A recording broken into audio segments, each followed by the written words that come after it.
This episode was pre-recorded as part of a live continuing education webinar.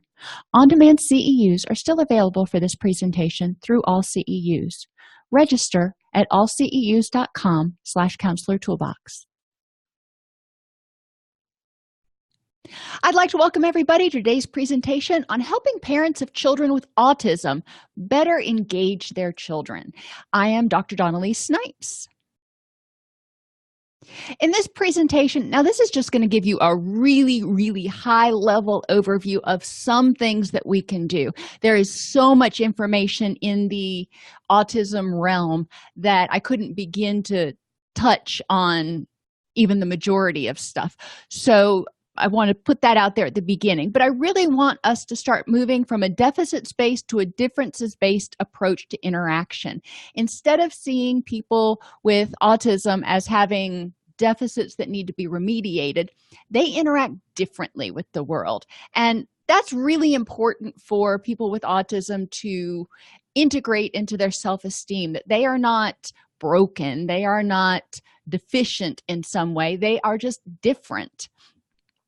We're going to describe the unique interpersonal needs of people with autism spectrum disorders, the characteristics necessary to form secure attachment, which is really what we want to do, is help parents develop that secure attachment and be able to be more responsive to their children and communicate more effectively, and provide at least 5 different practices that caregivers and or teachers can use to improve the connection and communication with children on the autism spectrum, or even people. I shouldn't just say children. So I want you to just kind of bear with me for a second and think about a time that you were totally overstimulated. I flew into LaGuardia Airport one time, and I'm not a big flyer to begin with, and I flew into LaGuardia. It was Christmas time. It was absolutely a madhouse, and I was completely overstimulated. People were bumping into me. It was noisy. I couldn't figure out where my gate was. Totally overwhelmed. Another example, if you've never been in LaGuardia, might be if you were, the day of your wedding, before you're getting ready to walk down the aisle, you've got, the florist, you've got your mother, you've got your mother-in-law, you've got, your bridesmaids, whatever. Everybody's wanting something or saying something, and it's just like, oh my gosh, too much input. Okay. Now this is in a very minor comparison, it pales in comparison, but it's the best I can do for people with autism. They are much more aware and have much more difficulty filtering out extraneous stimuli.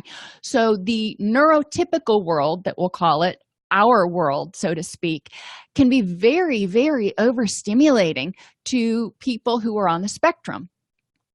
Think about another time that you were exposed to high levels of sensory input, like a concert, or you got into an office building or an elevator and somebody's cologne was just, oh my gosh, could have knocked you over. Or even there was a daycare that my kids used to go to that was great. It was cheerful, but you walked in there and every wall was this vibrant, bright color, purples and yellows and oranges and everywhere. It was just color noise, very noisy and stimulating, which is great for some children. But for children with ADHD or who are on the spectrum, or even just for children who don't deal well with that level of stimulation, it was totally overwhelming, and it made it more difficult for some children to function because it was exhausting having that level of input constantly. And a third thing I want you to kind of think of and put yourself into the shoes of somebody who's on the spectrum. Think about a time that you had something wrong but couldn't seem to explain it right. I have that problem with my computer a lot, and God help him, my IT guy is also my husband, so you can have a lot of empathy for him, I guess. But he will come in here and I'll be like, it's not working. And he's like, well, what's not working? When I click, it just doesn't do what it's supposed to. And we will go round in circles because I cannot articulate exactly what I did or exactly what's going on that is causing me problems. I've learned to screenshot, And he's just like, until you can tell me what's wrong, I can't help you. And you can have the same problem with your car. You go into the mechanic and you say it makes this squeaky sound intermittently, and the mechanic's like, well, intermittently doesn't do me any good. If you can't recreate it, I can't fix it.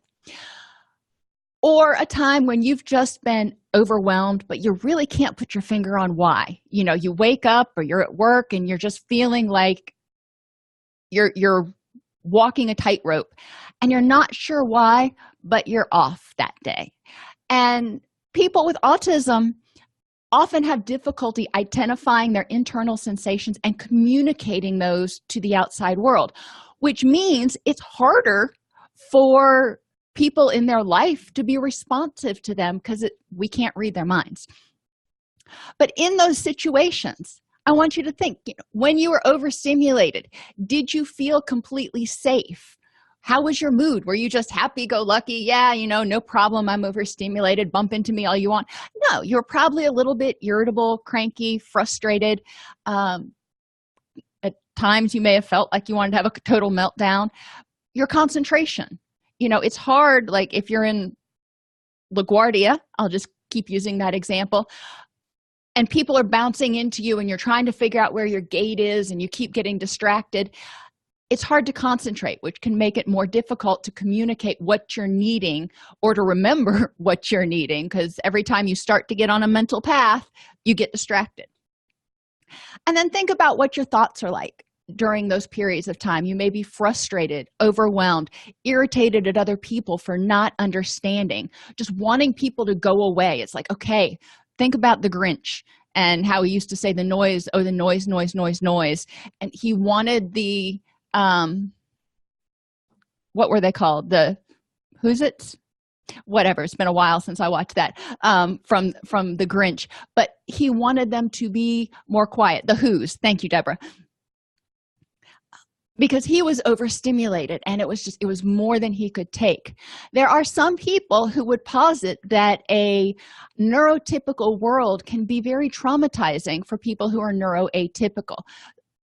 Consider it from the perspective of a little person, somebody who's 2, 3, 4, 8, who is having difficulty filtering stimuli in this world where we're just constantly inundated, and or may have difficulty communicating their needs or knowing how to react.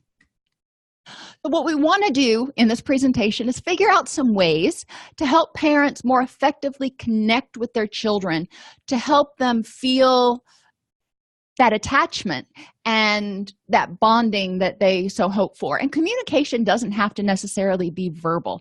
Sometimes it is communication of a touch or a lack of a touch in certain cases.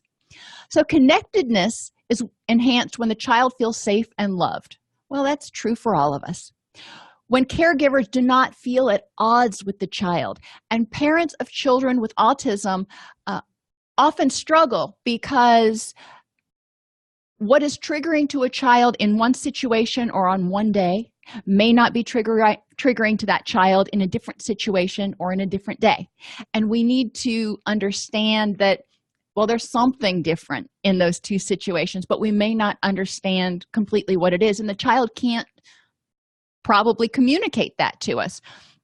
So caregivers may get frustrated and think, oh my gosh, every time I go take you out in public, you have a meltdown, or whatever the case may be. We want to help caregivers not feel at odds with the child, so they're feeling connected instead of rejected. Connectedness is also enhanced when the child is able to articulate his or her feelings and needs. It's easier to be responsive when we know what the person needs. 2-year-olds can't do that. So we have to don that hat of the detective at that point in time. And some people with autism never become very verbal. It's important to work with that. And Jason points out that emotions cards with caricatures can help some clients articulate and express themselves. And we're going to talk about cartoon strips in a little while that can help people who have autism, people on the spectrum, understand things, because they tend to have difficulty interpreting auditory and verbal messages, but they do better with illustrated stories or cartoon strips that help them understand proper interactions or help them draw out what they might be needing. So yes, definitely keep an eye on that, or put a pin in that, on the idea of translating what we do verbally into how can you do this visually. And connectedness is also enhanced when caregivers appreciate the child for the unique person that he or she is. Most parents, they have a child, they expect that they're going to have this perfect child with no problems, and we know that that's probably delusional, but a lot of new parents expect that. And then when they discover that their child has autism or is somewhere on the spectrum, it can be frustrating to the parent, and the parent may feel a sense of disappointment. And obviously we have to help parents work through that grief and learn to value and view the child as wonderful. And again, moving from that deficits-based to a differences-based appreciation of who this little person is. So secure attachment and connection helps people feel safe and loved. And we talk a lot about attachment in developmental psychology. I came up with a mnemonic that may or may not help you, called CRAVES, and made sense to me because we all crave connection. We all crave attachment. So CRAVES stands for consistency in routines and expectations with people on the spectrum and people with ADHD. And by the way, autism and ADHD co-occur at a really high rate, but consistency in routines and expectations is really important. This is true even for little kids who are neurotypical. It's very helpful for them to have routines and know what's expected. R is for responsiveness, mirror and soothing. And that means when a child is upset, we don't want to dismiss their feelings. If they're upset, we can say, oh, I can see you're really sad. Mirror that feeling and then help them develop tools to self-soothe. With people with autism, they need tools to self-soothe too. That's no different than a neurotypical child, although the tools may be a little different. In order to be responsive as caregivers and teachers and whomever else is in the child's life, we need to know the child's distress triggers and cues. And like I said, those triggers can be different. If you've ever done backwards chaining, if you've done some work in DBT or behavior analysis, you know that the proximal trigger, whatever it was that seemed to trigger that child to have an outburst, may not have been it. It may have been something leading up to that put the child in a bad space mentally or emotionally. And then this was just sort of the straw that broke the camel's back. However, if you understand the child's distress cues, then you're going to have a good idea going into it, and you're going to be able to do some early intervention before the child gets into the red zone. You're going to be able to help them start to de-escalate. When they're real young, they may not be able to put all that together, but if they start learning that when I feel this way, I can de-escalate. My son, I've shared with some of you guys before, when he was little, he was a micropreemie, so he had some neuroatypical stuff, if you will, some integration issues early on, and he would get overstimulated very easily. And we used that word with him, overstimulated. And, I didn't think any different about it. But when he would get overstimulated, he would act out. And we taught him that when he was overstimulated, he needed to take a timeout. And timeout was not a negative thing in our house. It was I just need a time to chill and get regrounded, basically. And I remember one day he was about 2.5, and I was working on the computer in the living room, and I'm not sure what exactly was going on with him. His dad was home and the dogs were around, but he walks into the living room and promptly announces to me, "Mommy, I'm overstimulated. I'm going to time out." Pops his pacifier in his mouth and toddles into his room.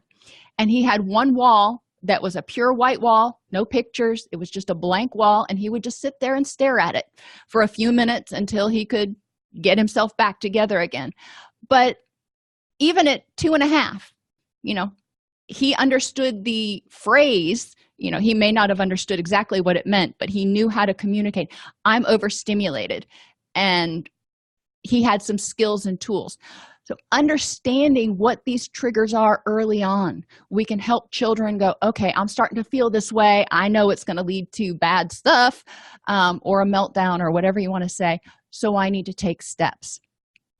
We want to provide early intervention for children. And again, depending on the child, there are a lot of tools we're going to talk about that parents can have. And I even have a list of a kit that parents with children with autism, or any child for that matter, can keep with them in order to help de-escalate or distract the child. If you want to use DBT terms, we're talking about distress tolerance activities when they're upset, to help them kind of get out of that zone.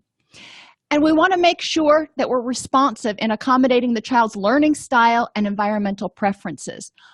Most of our classrooms in elementary school, they do a lot of workbook stuff, but there's also a lot of talking.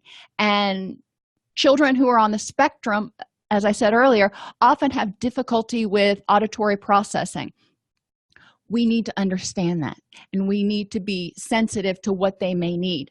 In terms of environmental preferences, think about if you have difficulty filtering out stimuli, how exhausting and distracting and hard to pay attention it would be in a classroom where you've got a hamster over here who's just cute as can be running on a wheel, and you've got windows over here and you can see people outside playing, and you've got people in passing period in the hallway that you can hear outside, the teacher's talking, somebody behind you's talking. That child is going to be, kind of at their wit's end potentially. And sometimes in those rooms, in well-meaning teachers, and to accommodate other children, will have lots of stuff on the walls. When I walk into an elementary school classroom, I often see posters and pictures and alphabets and stuff everywhere. And it can be very distracting for a child who has difficulty filtering out. Figuring out what children need and how to help them accommodate that is really important. Okay, so that's for the R in responsiveness. A is for attention. We want to make sure that we're paying attention to them. Sometimes children with autism, because the world can be so overstimulating, they just kind of want to withdraw and they don't want interaction. And they may not ask for what they need or be able to ask for what they need. We need to pay attention to what's going on and praise the positive. Praise them when they do things helpful or right, but also praise them for just being who they are as wonderful little people. That whole unconditional positive regard thing. You're awesome. Even if you do have a meltdown in the middle of the store, I still love you, and you're still my little prince, or whatever it is. V stands for validation of feelings, thoughts, and needs.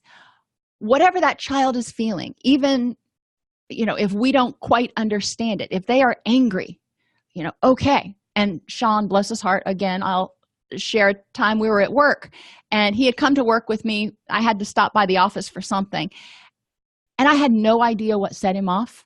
He was a little older by that point. He was probably, 3. He wasn't 4 yet. And we were walking down the hall, and all of a sudden he just looks at me and he goes, "Mommy, I'm so angry." Okay. Well, why don't you tell me about that? So we stopped and we talked about it, about what was going on with him. And he couldn't really tell me why he was angry, but we talked about what he could do with those feelings and validating that I have no idea what you're upset about, but I am going to validate the fact that you've identified you're angry. So, okay, it doesn't matter if I think there's a good reason. You're angry. What do we do about it? If a child feels that an environment is disempowering, is overstimulating, or whatever, we need to validate their needs.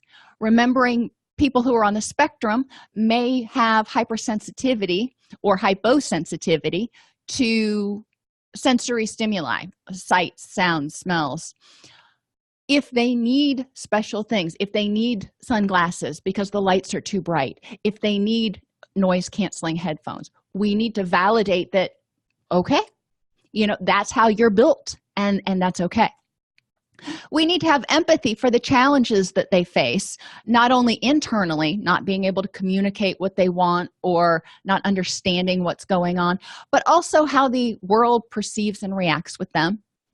And S stands for solutions, identifying ways to prevent and mitigate distress for them. And each person with autism is going to be different. When you've met a person with autism, you've met a person with autism. You can't generalize what works for Tom to what'll work for Sally. So CRAVES stands for consistency, responsiveness, attention, validation of feelings, thoughts and needs, empathy, and solutions. I'm going to go real quickly through their special needs because a lot of people are well aware of their special needs, but I did want to touch on those for those of you who aren't as familiar.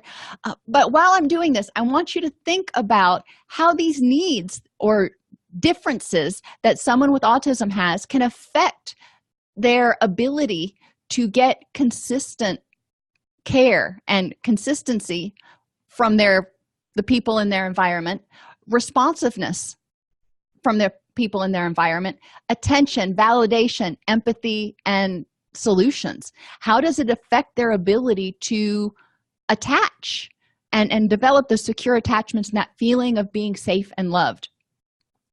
So language and speech needs. Many people who are on the spectrum may have slow speech development or not talk at all. They have trouble or inability to start a conversation or keep it going. Again, thinking about how this affects the interactions, the parent-child interactions even, if the child doesn't interact. Parents may feel like the child doesn't like them. Parents may take it personally. Parents may, have difficulty. So we need to help them with that and help them just recognize that this is a difference in your child. They may not be one who's going to be, a little chatterbox. On the other hand, you have people who are on a different end of the spectrum who have Asperger's, who may want to talk a lot. They have a constant repetition of certain words or phrases sometimes. Many people on the spectrum have difficulty expressing and communicating their desires and needs, sometimes because they don't have the words, sometimes because they are too upset to communicate it. By the time they realize what they need, they're just in distress, and sometimes because they just don't know. They fail to understand humor and may take things too literally, which makes it difficult for them to appreciate some of the things that we find humorous. And they may fail to understand simple questions or sentences and have slow processing. Remember again that auditory language is difficult for a lot of people on the spectrum, so they need more time. They're not dumb. Many have very good, if not high, IQs. However, that taking in that spoken word, understanding it and figuring out what to do with it takes a little bit more time. So we need to practice the pause and get away from our American tendencies to try to fill every gap with some sort of sound. Social interactions. Failing to understand and respect other people's personal space. Difficulty understanding other people's gestures, body language, reactions, and feelings. Not responding to one's name being called. Lack of desire to interact with other people. Difficulty making friends with kids of the same age. Avoiding eye contact, not enjoying situations and events that kids usually love, and not showing interest in other people's interests. Okay, so let's skip the first couple for a minute and look at not responding to your name being called, lack of desire to interact, difficulty making friends. Well, let's think about it. Little kids have enough difficulty interacting with one another if they are both neurotypical. When you have someone who's neuroatypical, it's harder for other kids to understand and communicate in the same way and respect boundaries. So it may be difficult to make friends with kids of the same age because of some of their differences. It doesn't mean it's impossible. It just means that it has to be done a little more slowly and potentially carefully. A lack of desire to interact with other people. Well, if other people are constantly saying things you don't understand and overwhelming you and bombarding you, then yeah, you may think, I can't. I can't. Situations and events that kids usually love, like going to the zoo and the playground and those sorts of things, those are overstimulating for me as a parent. I would go there, and by the time I left, I hadn't done any exercise and I was exhausted. For children who are neuroatypical, it can be the noises and the movement and the colors and everything else can be just completely overwhelming. Because of some of these differences in social interactions, again, it's going to be hard to get understanding. And when they cannot articulate what their needs are, then it's harder for people to be consistent and responsive. Behaviorally, people on the spectrum may have some repetitive movements, which is called stimming, short for stimulation. And stimming can happen when somebody is overstimulated or understimulated. Do want to just point that out. Being obsessively interested in one area or topic, like trains or dinosaurs. Now, most kids go through a period where they are just obsessed with something, but this tends to go on longer than you would expect. Playing with toys in a repetitive way, for example, lining the blocks all up instead of building with them, or sorting them, all the yellow ones, all the red ones, all the green ones. Insisting on a certain or familiar routine or order. Having unusual sensory manifestations like sniffing toys or people. Being hypersensitive to certain textures, sounds, or lights. And textures is something I didn't mention earlier, but for some people on the spectrum, certain textures can be extremely aversive, and that includes foods as well as clothes and sheets. And being sensitive to touch and reacting negatively to it. Their proprioceptive sensors can be basically on hyperdrive. What do we need to know? We know these children are different in the way they interface with the world. We know that they perceive the world very differently because they may notice more things than we do because they have difficulty filtering out, or they may be understimulated because their senses aren't as responsive. So we want to focus on the positive. Praise what is good, be specific, and praise not only behaviors but who they are. When they do something, instead of saying, you did really good at grandma's today, you want to be more specific, saying, I was really proud of you for eating your entire meal when we were at grandma's today. Use positive discipline and redirection. There was a child that was in one of the daycares that I worked with that was on the spectrum, and when he would get upset, when he would get overwhelmed, he would just start throwing things and become very distressed and screaming, and it was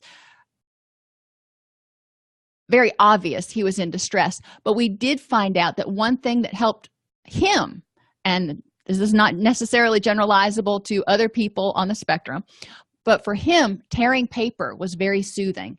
And we were able to this was back when phone books existed, we were able to give him old phone books, and he would just tear the pages out and then tear them into strips. And that was very calming for him. So when he started to get overwhelmed, he had that option to him. When he would come into the daycare, he would be reminded that the tearing paper was over here, and he was able to go over there. And teachers became more aware of when he started to get antsy, for lack of a better word, and they could redirect him over to the tearing paper. and to see if that's what he wanted. And if he didn't want to tear, then that was fine. But most of the time he would, and that would be fine. And he would just sit there for a little while until he felt calmer. And generally that coincided when with other kids were bouncing off the walls for some reason. Stay consistent and on a schedule.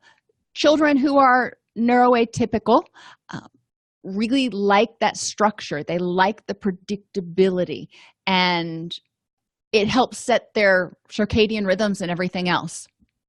Have routines to ease notification or ease transitions, whether it's going from eating breakfast to getting changed or leaving the park or whatever it is. Different routines can help. Give them a heads up. We're leaving in 5 minutes.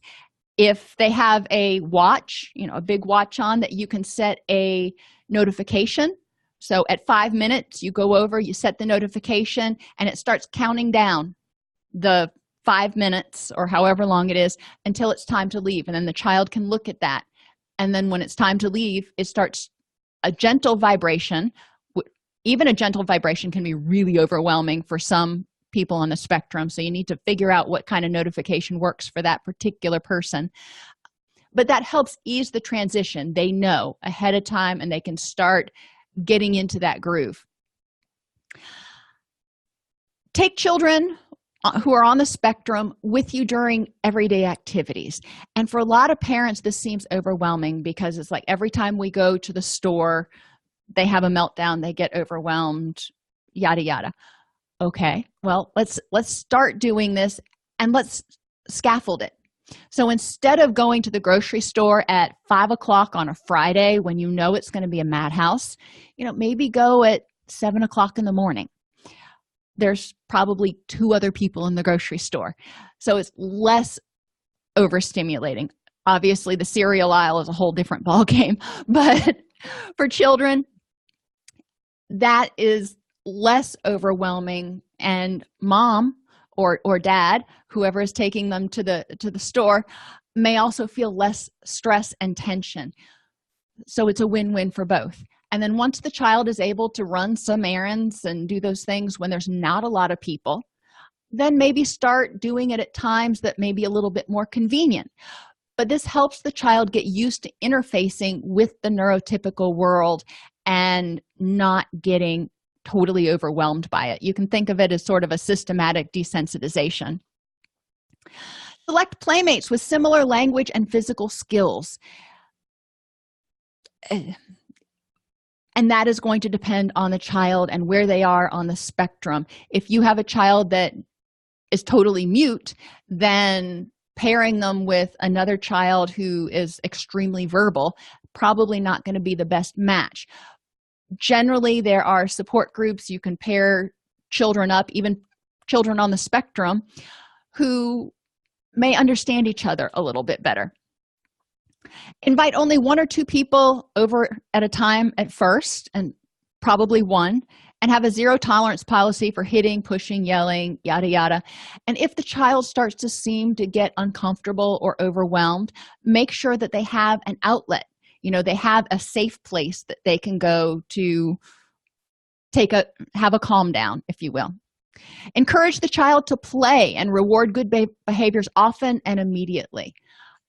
Not all children who are on the spectrum are going to want to play with other children, but if they play, encourage them to do that. If they are willing to play next to you, with blocks or whatever, that's awesome. If they are playing nicely, that's awesome. Let's reward good behaviors. Whatever they're doing that's good, we need to remember to reward that instead of going, well, that's good, but I prefer if. That's good.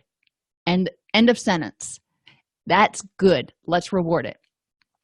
You can role play or use comic strip conversations to help the child learn social rules that others learn more naturally. In comic strip conversations, and this is an actual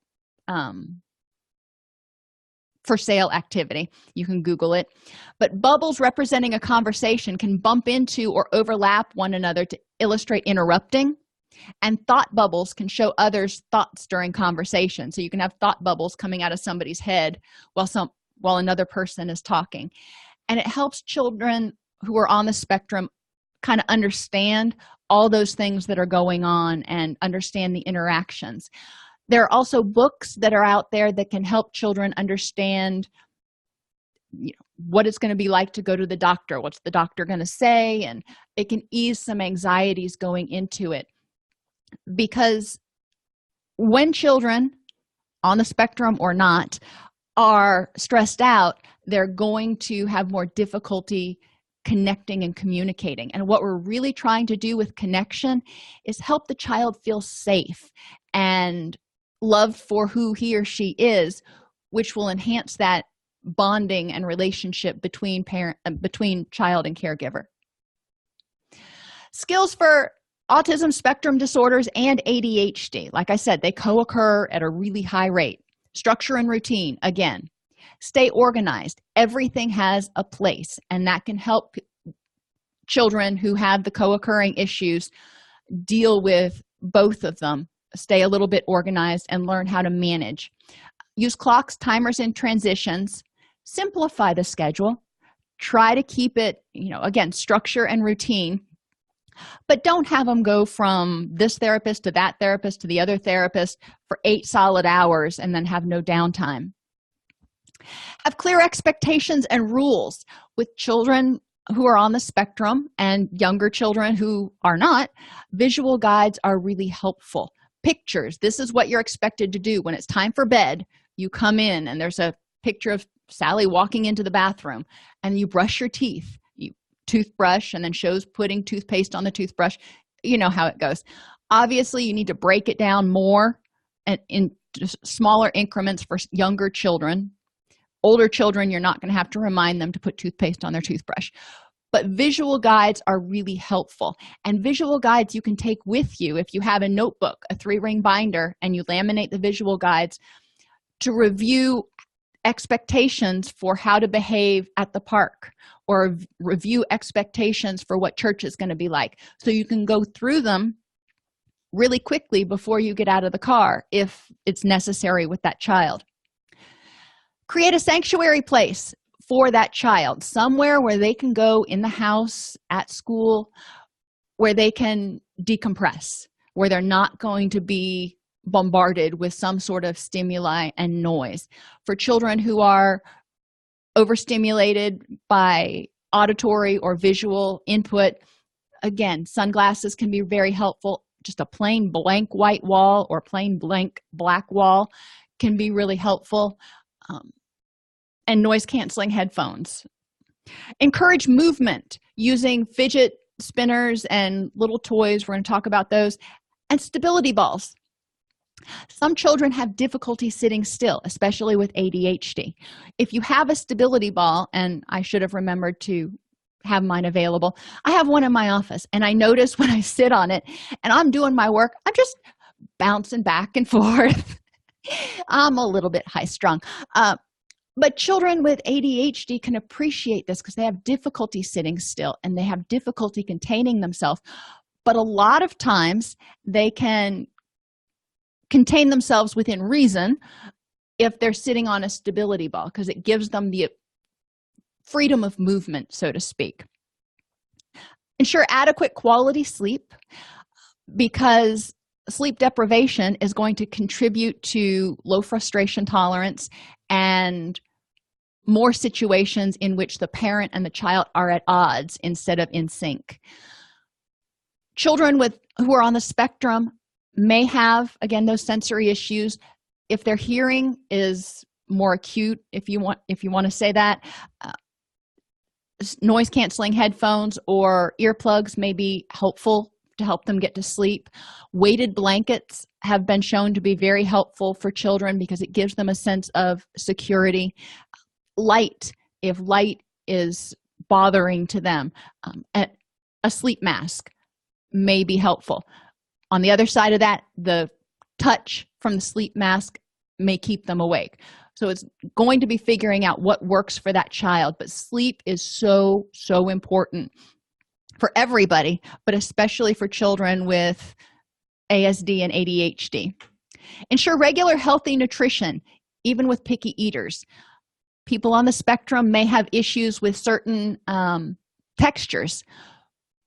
Paying attention to that, but also making sure that they're getting adequate nutrition and working with an occupational therapist to help them broaden their selection of foods that they're willing to eat.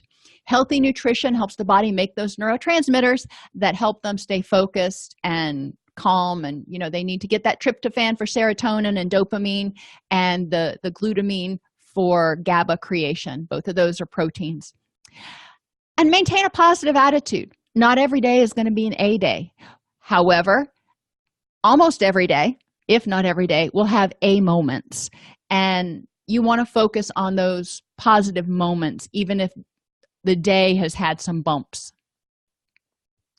Role play various scenarios with the child and trade roles often and try to make it fun. Depending on where the person is on the spectrum, this may work. It may not. If they are nonverbal or have other differences in their abilities, role-playing may be not something that they can participate in. But if they can, it's very helpful. Choose your battles and be willing to make compromises. Each child, just like all of us, some days are better than others, and we pick our battles. Same thing with children. Some days are going to be better than others. Obviously, you can work with a behaviorist so you're not rewarding inappropriate behaviors. But sometimes maybe if they don't finish all of their broccoli or whatever, it might not be worth fighting that one. Make a list of everything that's positive, valuable, and unique about your child. Trust that your child can learn, change, mature, and succeed. And reaffirm this trust on a daily basis as you prepare for your day. Encourage parents to do this because it can get frustrating and it can get overwhelming, but remembering and recognizing those beautiful moments, those, starlight moments is really important. Scrapbooks can be helpful, whatever it is they need to do so they can get in that right frame of mind to remember how awesome and special their person is.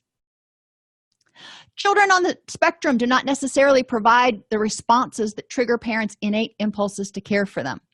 If they are nonverbal or if they don't want connection and attention, they're not triggering their parent. They're not crying and saying, "Come pick me up."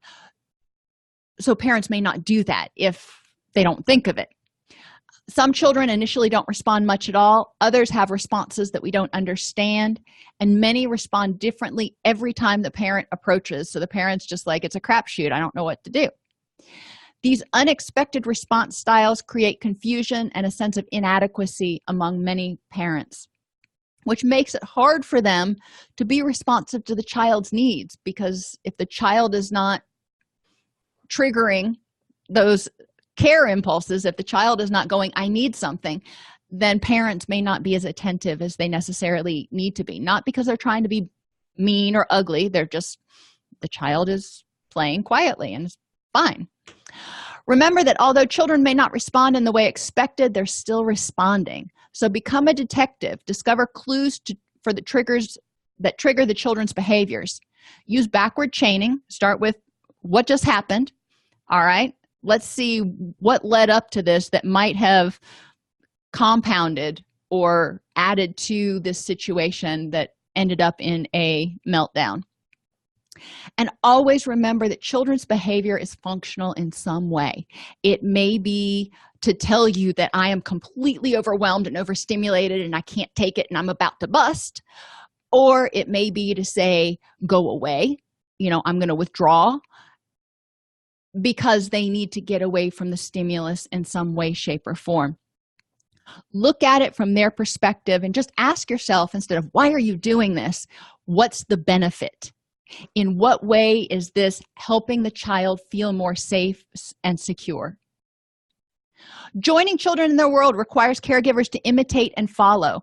So don't make demands or ask them to constantly perform. What color is this? What does the cow say? We do that with a lot of children, and it's not totally overwhelming. But for children who are not verbal, it may be more difficult. Try not to direct their play. Try to let them play how they want.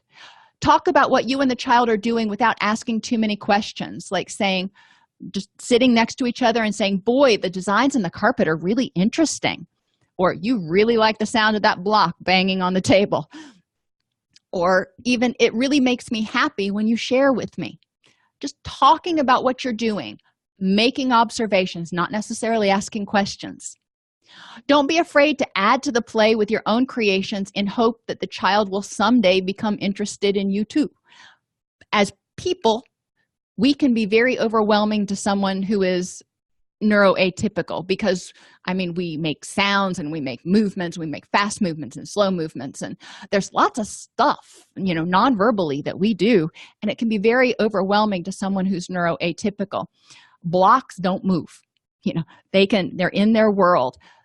It's not that the child necessarily isn't interested in us. It may be that we are too overwhelming for the child. So letting the child direct the play. If the child has limited awareness of others, you can try creating situations to get the child to notice you. If he's building with blocks, you might build a complementary section or ask him to help you do the same thing. It's like, oh, that is really odd, really pretty. Can you help me do that? I don't know how. And the child may go about showing you. Label the children's feelings so they can start developing an emotional vocabulary and reduce frustration. Let children develop their special capabilities and keep your expectations in check. Remember that we are wanting the parents to love the child for being the best version of them that they can be. They may not be the next Albert Einstein, or they may, I don't know.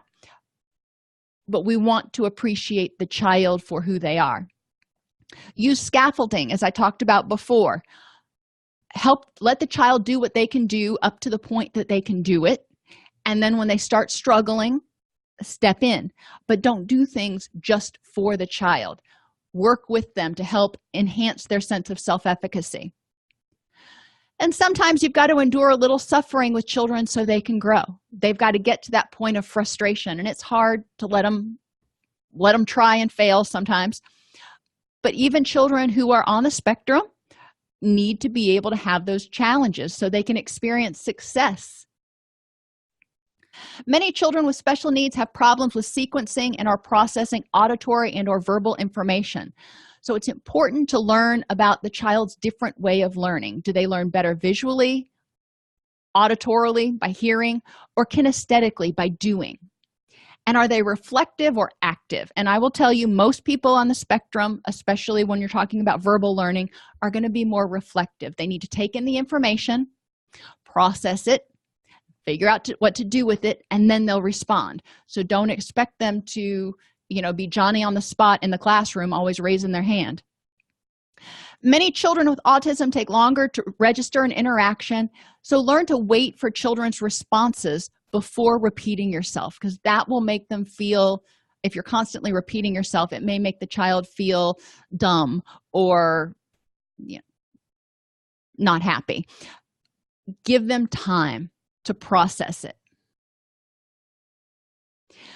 If a parent complains that the child doesn't pay attention to what they're saying, make sure to help the parent remember to always use the child's name at the beginning so the child knows you're talking to them. Make sure they're paying attention before you ask a question or give instructions. Remember, with people on the spectrum, eye contact may be very difficult or overwhelming. Don't expect that you're going to have that eye contact that you may have with a neurotypical child, but make sure they're paying attention. You can use their special interest or the activity they're currently doing to engage them by saying something like, I see you're having fun playing in the sandbox. We have to leave in the park in 5 minutes. So we're acknowledging what they're doing. They're like, yeah, I'm in the sandbox. I'm having fun. And then they kind of hear the rest of it once they're engaged. Or you can say something like, you're making such good choices today. I know it has been very stimulating.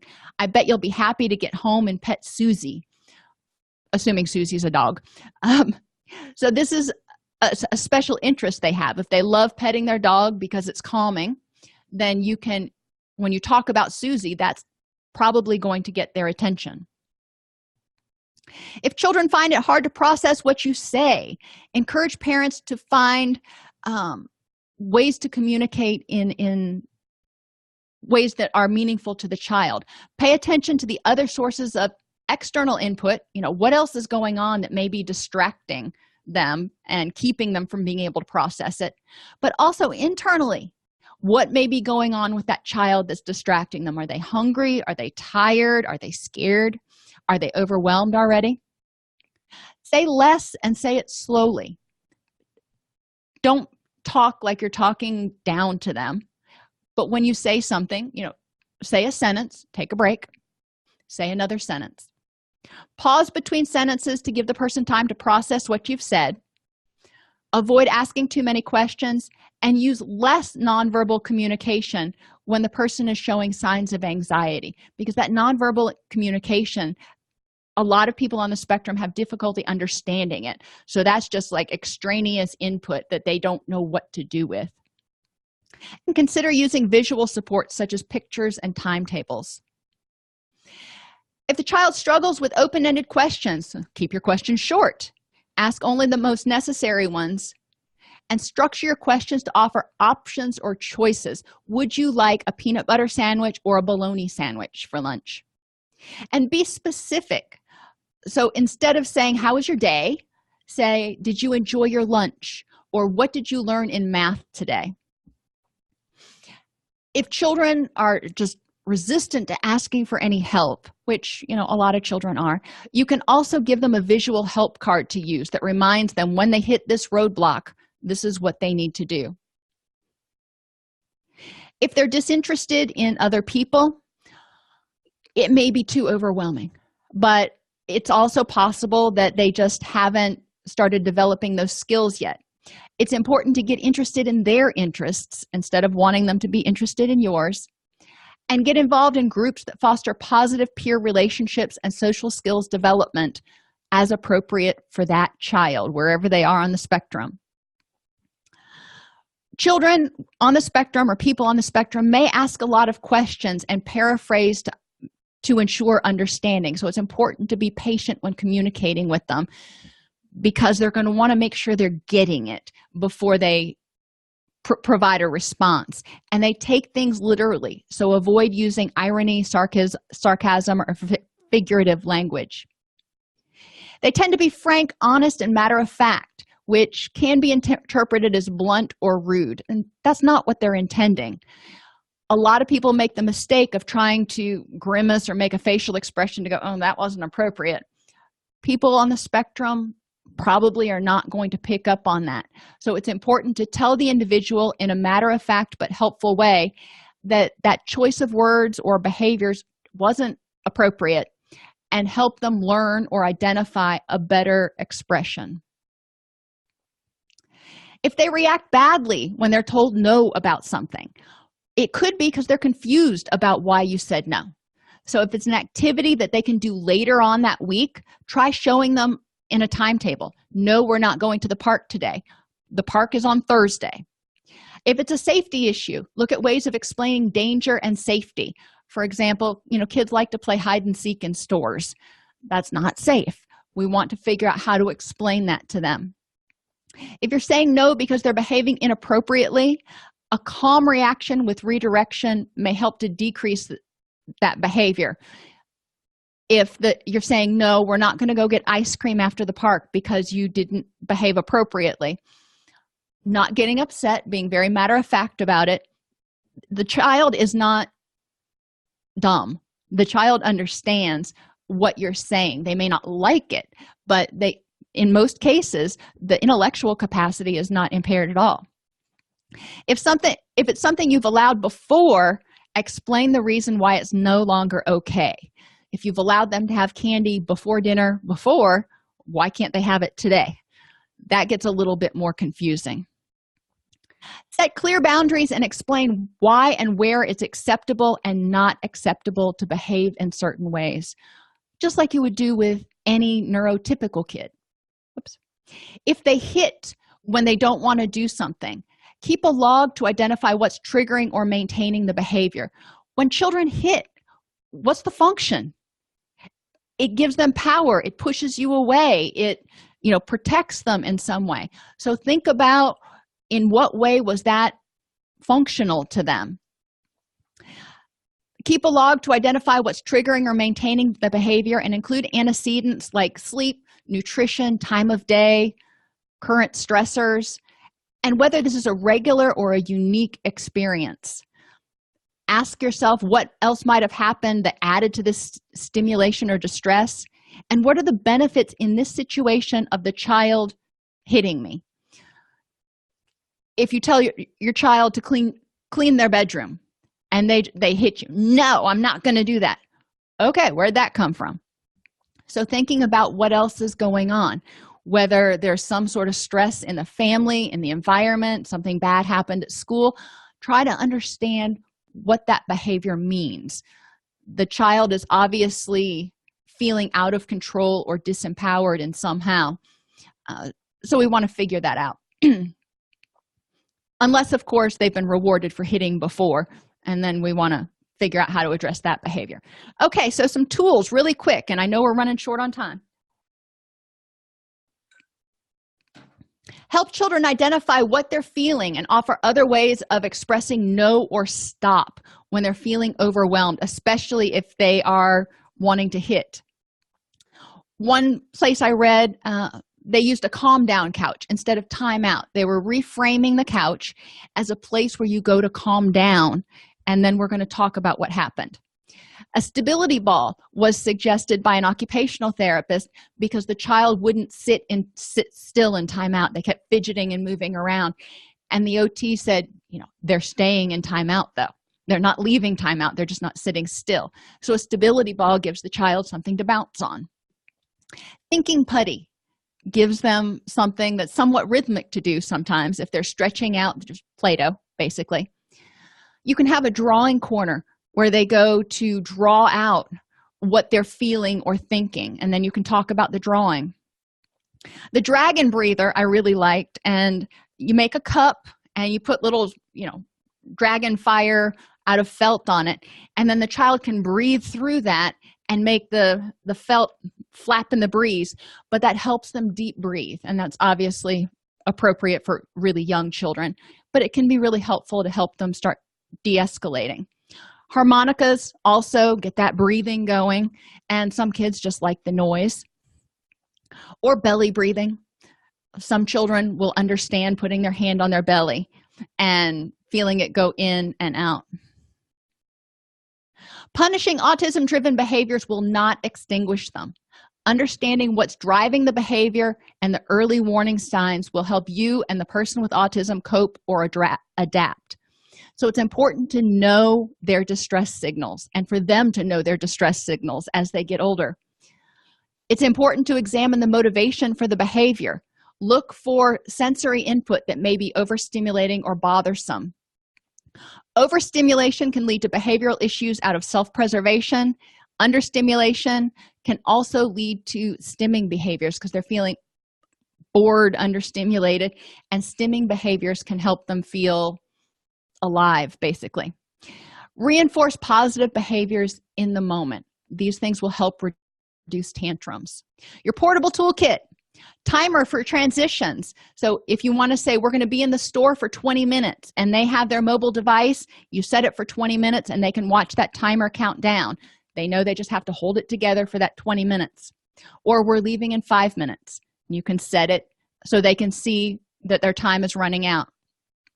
Keep that schedule or activity book with you so you can show the child what's getting ready to happen. Keep sunglasses with you and if visual stimuli or if light is bothersome. A weighted lap pad or a shawl that they can put over their shoulders can help them feel more calm. Noise-canceling headphones. A crunchy snack, interestingly, will help reground some people who are on the spectrum. Unscented hand wipes or a handkerchief if they touch something that is bothersome to them. My son used to really freak out every time he touched a present ribbon, those little ribbons that you stick on presents. He would shudder from head to toe and just start crying hysterically. So if a person who's on the spectrum touches something that is aversive to them, holding a hand wipe or a handkerchief can help them get that unpleasant feeling out of their sensory awareness. A fidget toy, anything that they can fidget with their hands with. A spinner. Paper can be a fidget toy. They can fold it, they can crumple it. A tennis ball, they can bounce back and forth in their hands. An ink pen, they can click in, click out. Play-Doh, a sand or a liquid timer that they can watch, something that vibrates for some. A stuffed animal or a small blanket that they can pet or stroke can be calming to some. For others, scented hand lotion or a spritz, atomizer, or sachet with calming essential oils, and essential oils that have been identified for people who are on the spectrum as being helpful for calming include mandarin orange, lavender, cedarwood, and frankincense. There are others out there, but those were the ones that came up highest. And even a tablet. For some, a game like Tetris can be very soothing as they're just watching the blocks fall and putting them into place. Parenting styles that don't work. Helicopter parenting keeps children on the spectrum from learning through experience. So don't step in and do things for them that they can do for themselves. Free-range parenting doesn't work because children with autism need regular, focused parental engagement. Otherwise, they are likely to become increasingly withdrawn and self-focused. And frenetic parenting, where parents frantically search for more therapies and activities to, quote, fix the child, can overwhelm the child, and they don't get to be a kid, which can lead to them feeling overwhelmed.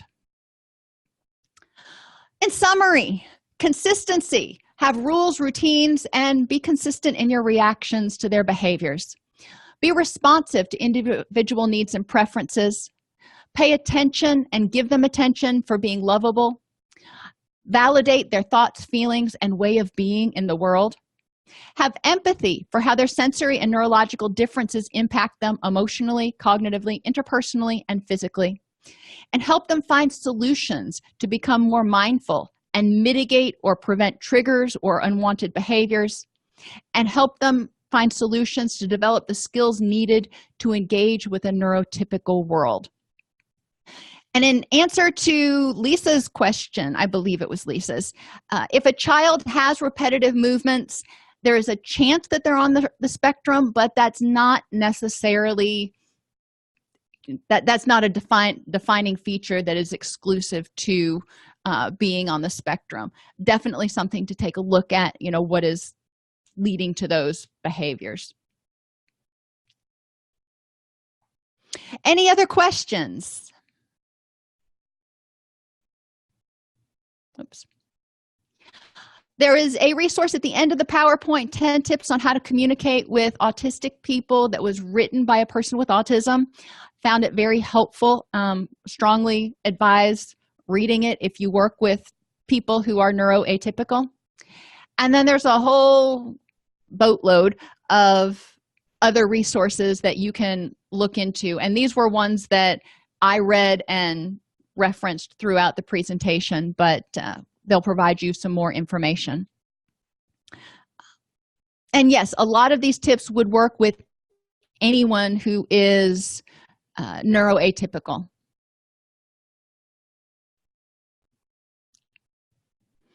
Obviously, if they are living independently and neuroatypical, they can have their own portable toolkit that they keep with them that gives them tools that they can use when they need to get regrounded and use it as distress tolerance skills or distress tolerance tools. So obviously you upgrade it to be more adult in its content. But yeah, a lot of these will work very well with adults on the spectrum. All righty, everybody, have an awesome day. And we actually do, I did this kind of backwards. I do have a Understanding Autism 101 presentation coming up in a couple of weeks, but this one had been requested by a student a couple of months ago, so I wanted to get it in there as quickly as possible. So everybody have a great day, and Misty will be with you on Thursday because I'm presenting at the Innovations in Behavioral Healthcare Conference in Nashville, but then I will be back on Tuesday.